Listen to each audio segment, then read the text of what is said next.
क्या हम जो मुद्दा हम डिस्कस कर रहे हैं अपने मेहमानों के साथ कि मुसलमान हिंदुस्तान में एक वोट बैंक कैसे बना और किसकी जिम्मेदारी है।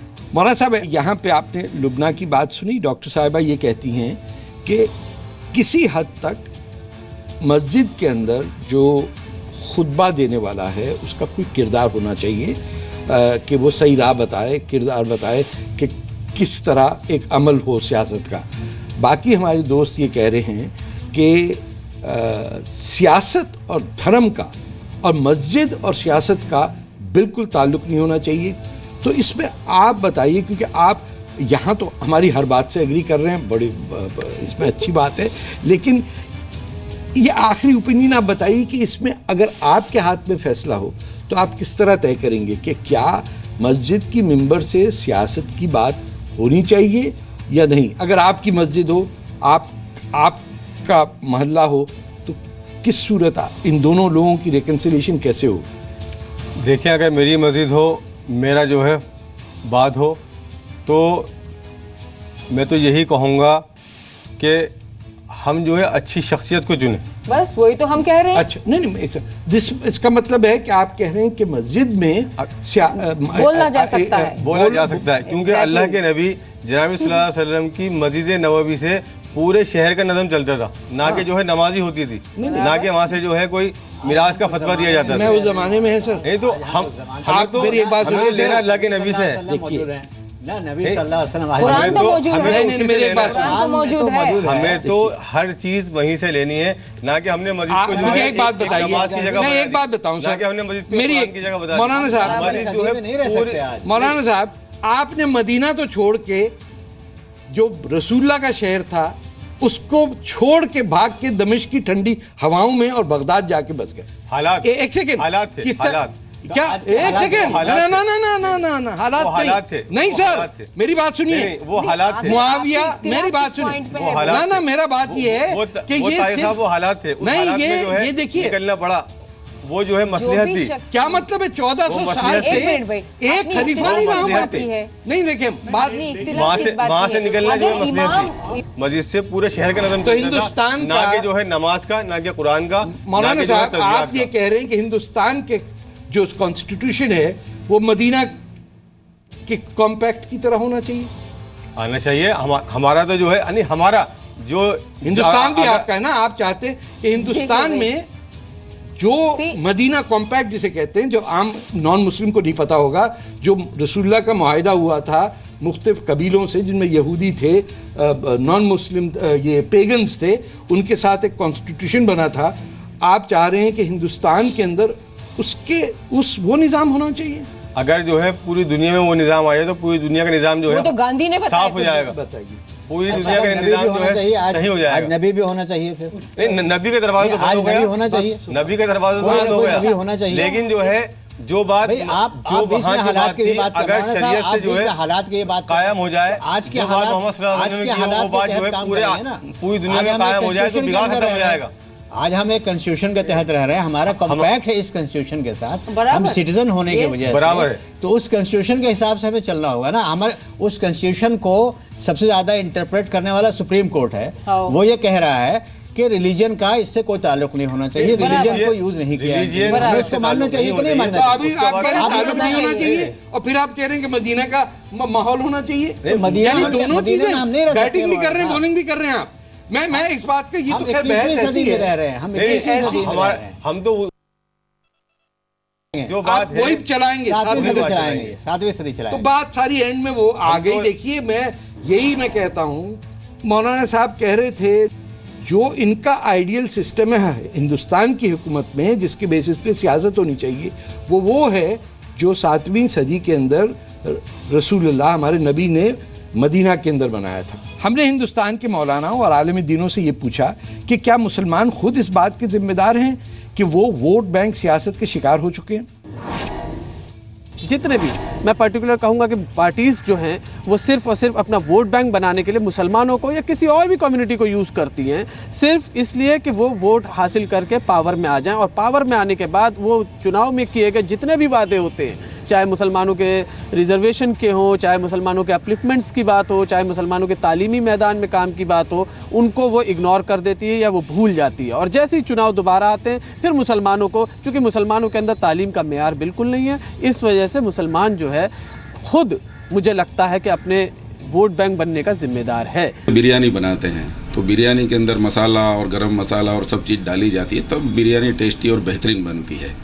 लेकिन जब खाने का मौका आता है तो उसी गरम मसाले को निकाल के बाहर कर दिया जाता है। तो यही हालत इलेक्शन के अंदर मुसलमानों की है कि उसके बगैर इलेक्शन होता ही नहीं है हिंदुस्तान में, और सब गरम मसाला ये वो सब डाल के बिरयानी बनाई जाती है मुसलमानों के उसमें। लेकिन जब खाने का मौका आता है तो सबसे पहले उसी को निकालते और फिर आराम से उसका वो करते हैं। मैं ये जो बता रही थी कि मस्जिद में अगर कोई जो भी इमामत कर रहा है, नॉट टॉकिंग अबाउट द उलेमा, जो भी उस वक्त अगर कोई इमामत कर रहे और खुतबा दे रहे और ये बोले मस्जिद के अंदर कि भाई हम लोगों ने अच्छे कैंडिडेट ये करना चाहिए ना? नहीं, वो सियासत कहाँ है भाई? वो सियासत ही तो है, सियासत और नहीं है, सियासत नहीं है। आप कह रहे हैं कि किसको वोट कैसे देना है, किसको वोट कैसे नहीं देना, ये बात नहीं है ना भाई। डॉक्टर साहब, आपने ये तक कहा कि मदीना में जो निजाम था वो हमारा है अल्टीमेट। वो मैंने नहीं कहा। नहीं, मौलाना साहब ने कहा, उन्होंने कहा, और मैंने कहा कि वो महात्मा गांधी की स्टेटमेंट बोल रहे हैं बोल के बोली मैं, बिकॉज़ महात्मा गांधी बोले रिकॉर्ड पे है कि अबू बकर की जो रिजीम है that is the best regime बोल के दुनिया में लागू करनी चाहिए बोले हैं, वो बोली मैं। आप क्या कह रही है कि अबू बकर की रिजीम होनी चाहिए? फिर यहाँ पर हम इस बात कहते हैं ना कि खुतबे के अंदर मौलाना बोल सकते हैं कि कौन सा कैंडिडेट, कहा मैंने कोई गलत बात नहीं, कौन सी कैंडिडेट कौन सी पार्टी नहीं बोली मैं ये बोली कि कैंडिडेट्स को आप लोग उनकी किरदार और बैकग्राउंड और सच्चाई के ऑनेस्ट गवर्नेंस की बुनियाद पे सेलेक्ट करो। मुझे समझ नहीं आ रही कि मस्जिद में आप कह रही हैं कहा जाए और फिर आप कह रही ना कहा जाए। नहीं, I am very clear in what I am no, but you are saying do it in the mosque. मैं ये कह रही हूँ कि जो इमाम उसको पॉजिटिवली मस्जिद के अंदर ना, मस्जिद के अंदर खुतबे में अगर वो कह रहे हैं, हम ये कह रहे हैं मस्जिद में सियासत की बात होनी नहीं चाहिए, आप कह रही होनी चाहिए मस्जिद के अंदर। देखिए एक मिनट डॉक्टर साहब, मेरी बात सुनिए। तमाम जो आपके आर्गुमेंट है वो टीवी में आप शायद ना सुन रही हो, बट बाकी लोग जो सुन रहे हैं उनमें कंसेंसस है कि दो चीजों का, क्या आप कहती हैं कि वो गलत कह रहे थे? बिल्कुल वो गलत कह रहे थे, लेकिन मस्जिद के अंदर because he was misusing his platform. Okay, मैं मस्जिद में ये बात platform should be used. Should be used, ना? आपने You are saying the platform was misused when he took the party's name. Yes, but he should not take the party's name, but still discuss politics. But still use the platform to talk about politics. Talk about which platform? I am talking about जो inside mosque without naming the party. Without bringing the party, it is a definitely any person. नहीं तो any person. फिर आप सियासत का नाम मत दीजिए, फिर उसको कहिए कि वो इंसान को अच्छा बनाने के लिए बोले, अखलाक के लिए। वही तो मैं बोल रही हूँ ना, अखलाक के लिए पार्टी में कहाँ से ये सियासत के लिए नहीं, सियासत के तो लिए। आई एम टेलिंग दैट इमाम, दैट इंस्टीट्यूशन ऑफ कि मुसलमानों को कैसा होना चाहिए, कैसा होना उन्हें चाहिए, सच्चा होना चाहिए, एग्जैक्टली उन्हें वो तो that is what I M सियासत नहीं है। आप एक कदम आगे जाकर कह रहे हैं किसको वोट डालें। आई एम टेलिंग दैट आप लोग एग्जैक्टली आप लोग अपनी कैरेक्टर को बिल्ड करिए, देखिए इस्लाम में कितना इनजस्टिस का है, उनकी ड्यूटी है। This is what I told the other time, not in the context of the election. Go a step ahead and say I am going still a step ahead and telling that if he also tells that आप लोग character build करिए, one second sir, let me complete. आप अपनी character build करिए और also our country today needs honest governance. अगर वो बोले कि ऑनेस्टी के बुनियाद पे आप वोट डालें तो उसमें क्या गलत है? उसने आपने बता दिया, आपने मौलवियों ने आपके साथ ट्रीटमेंट क्या की, वो ऑनेस्ट गवर्नेंस कैसे चाहेंगे? क्या कम्युनिटी अवेयर नहीं है इस बात? क्या मतलब ये कोई इतनी एलिमेंट्री बात है तो कि ऑनेस्ट अरे नहीं है भाई, नहीं है। क्या मतलब हम बेईमानी चाहते हैं? एक मिनट मस्जिद के अंदर इमाम अगर बोल रहे हैं कि आप लोग कैरेक्टर बनाओ और कुरान में ऐसा लिखा हुआ है, इसका मतलब क्या है? एक अखलाक की तकवे की बात है भाई। आप सियासत के कॉन्टेक्स्ट में बोल रहे हैं। ये सियासत की कॉन्टेक्स्ट में बोल रही हूं। अखलाकियात एक जनरल बात है, हर जुमे में आप बोलिए अखलाकियात बनाओ, बराबर है। सियासत के कॉन्टेक्स्ट में जब आप और अगर आगे one step as engineer said, अगर वन स्टेप अगर आगे जाके वो बोले कि आप लोग जिस किरदार पे बनाए, आप लोग यही ऑनेस्ट गवर्नेंस में मुल्क की कमी है, तो ये सब बोलने की जरूरत क्या है? हमको जरूरत बोलने की क्या जरूरत है? Why should he say it? See, election के जमाने में ये बात बोलने की क्या जरूरत? सुप्रीम कोर्ट की ऑर्डर जो है वो क्लियर कट ये है कि आप religions misuse should not be done. और ये मिसयूज नहीं है, ये अगर आप मस्जिद यूज कर रहे हैं। अगर आप कंट्री में ऑनेस्ट गवर्नेंस होना, भाई आप ऑनेस्ट कैंडिडेट्स को इलेक्ट करो बोले तो it is totally totally favouring the Indian. ये कौन नहीं चाहता है ऑनेस्ट गवर्नेंस? कौन चाह रहा भाई? Every party is corrupt and every party is not even disclosing there funds. लोग तो चाहते हैं, लोग तो चाहते हैं, कौन नहीं चाहता? वही बोल रहे भाई। तो जब लोग चाहते हैं, लोग चाहते हैं तभी तो मतलब यू आर सेइंग कि वहां लोग वो क्यों बोल रहा है? अगर सब चाहते हैं, सबको पता है, तो वो क्यों बोल रहा है? आप तो अज्यूम कर रही हैं। और अब उन भाई बहनों के सवाल जो मुझसे बिल्कुल इत्तेफाक नहीं करते, बल्कि मेरी बात से इख्तलाफ करते। मैं मुफ्ती एजाज अरशद कासमी, सदस्य all India Muslim personal law board. मैं तारीख फ़दा तुम्हें सिर्फ इतना बताना चाहूँगा कि ज़रा बराबर भी अगर तुम्हें शर्म है, हया है, गैरत है, तो तुम जितना जल्दी से जल्दी हो इस मुल्क को छोड़ करके जहाँ जाना है चले जाओ। हाँ, जिस तरीके से यहाँ की गंगा जमनी रवायत रही है, एक साथ रहते हैं, हमें रहने दो। भाई मुफ्ती कासमी साहब, गंगा जमुना तहजीब से पहले कुरुक्षेत्र थी, महाभारत थी, दरियाए सिंध था, टक्सिला था, मोहनजोदारो था। सबको भूलाए, हिंदुस्तान से अलग करके खुश बैठे हुए हो। मोहम्मद बिन कासिम के साथ आना था तो मोहम्मद बिन कासिम की बात भी कासमी साहब क्यों करते रहते हो? मैं हूँ हिंदुस्तान की पैदाइश, सिंध में पैदा हुआ, पंजाब से हूँ, 5000 साल से मुसलमान, और मुझे इसमें कोई शर्मिंदगी नहीं है, कोई शर्म नहीं है कि मैं कहूँ कि मेरे आबो अजदाद हिंदू थे। आप आए होंगे किसी अरब के घोड़े पे बैठ के, मैं तो इसी धरती का पैदा हुआ हूँ। मेरा नाम मोइनुद्दीन रज़वी है और अजमेर मुक़द्दस से हूँ। मैं तारिक फ़तेह से कहना चाहता हूँ वो यहाँ पर आकर बकवास ना करें। जिसको इल्म की नॉलेज नहीं है और इस्लाम के बारे में जो नहीं जानता, वो आकर यहाँ बकवास कर रहा है। तो डॉलर के ऊपर बिक करके आया है, रियाल के ऊपर बिक करके आया है। अरे रिजवी साहब, जाने दें ये बातें। रिजवी जहाँ से आए थे मुझे भी पता, आपको पता, मैं तो इसी धरती का पैदा हुआ हूँ। आप आके कभी बातचीत करिए, ठंडा करें, कुल्फ़ी उल्फ़ी, कोको कोला पिए, ठंडा हो जाए। इतनी गर्मी वर्मी दिखाने की, बदतमीज़ी करने की कोई ज़रूरत नहीं है।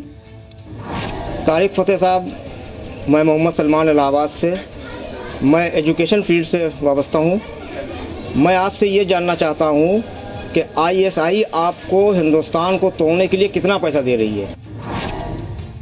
एक सेकंड ज़रा मैं ज़रा देख लूँ, कैलकुलेटर में निकालता हूँ, क्योंकि मुझे मिलते हैं इजरायली शक्ल के कुछ यहूदियों से पैसे, और कुछ हिंदुस्तान से मिलते हैं और कुछ पाकिस्तान से मिलते हैं। तो अब तक तो कोई 35 करोड़ और 600 ऐसे ही है, अब समझ लें 35-40 करोड़ का है। कुछ अगर ज़रूरत पड़ जाए तो मुझे बताइएगा। मेरा नाम मुस्तकीम आज़मी है, मैं बम्बई शहर का रहने वाला हूँ। तारिक फ़तेह से हमको ये पूछना है कि तुम इतना कीचड़ उछा रहे हो, ये ख़राब है, वो ख़राब है, लेकिन तुम्हारे पास कितना वक्त है कि तुम जिस चीज़ को गलत समझते हो उसी चीज़ में लगे हुए हो और उस पर कीचड़ उछालते फिर रहे हो? क्या तुम्हारा फ़ायदा है उसमें? फ़तेह का फतवा सुना है कि एक उन्वान डाल के, मैं तो न टीवी रखता हूँ न देखता हूँ, पेपर पढ़ लेता हूँ, उससे जो मुझे खबर मिलती है वो मिलती है। तो अगर अधर्मी ही तुमको पसंद है तो अधर्मी हो जा। धर्म पर तबसरा करने वाले तुम कौन होते हो? कभी कभार टीवी देखते होंगे सर, बड़ी अच्छी अच्छी फिल्में आई हैं, मैं आपको बता रहा हूँ। रईस में भी देखिए, एक तो ख़ास तौर पे गाना बहुत ही मज़ेदार है, ज़रूर जाके देखें। आप टीवी भी देखने लग जाएं, बल्कि आजकल तो इंटरनेट और आपके फ़ोन पे भी बहुत कुछ अच्छा माल आता है।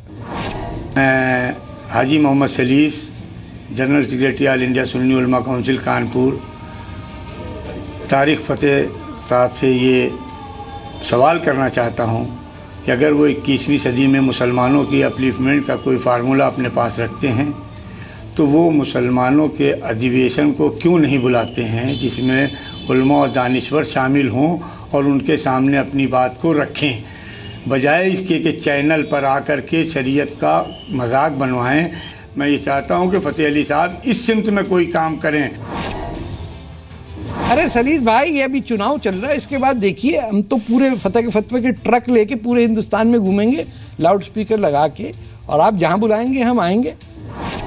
हमारे यहाँ बहुत सारे मुसलमान और गैर मुसलमान जो इस हिंदुस्तान के साथ उनकी स्टेक्स हैं, वो यहाँ पर काम कर रहे हैं, रिसर्च कर रहे हैं, बड़े बड़े इंस्टीट्यूट्स हैं, बड़े बड़े स्कॉलर्स हैं, वो खुद यहाँ के मसाइल का हल ढूंढ लेंगे।